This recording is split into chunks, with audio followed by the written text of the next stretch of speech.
faculty are amazing, and my cohort leader was Deborah, and she has become not just a university professor and somebody guiding me through the process, but I really believe a lifelong mentor as well.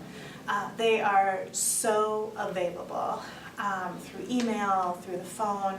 I'm finding now that the program is over, they're available even afterwards to help guide and mentor.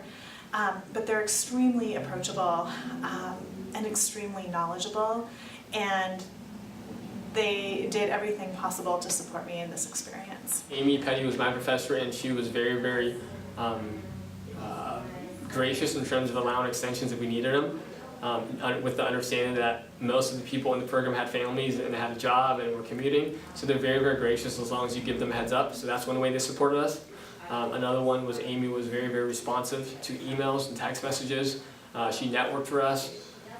She allowed us to facilitate group discussions and allowed us to come up with our own rotations. So really we have a lot of freedom within the program, but at the end of the day it's up to us to execute.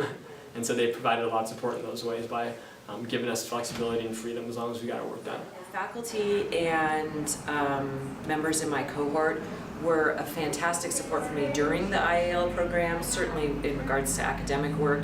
My cohort leader was fantastic and truly accessible 24 hours a day, which I don't know how that works, but she was always responsive to answering emails, giving me guidance, giving me support, giving me encouragement.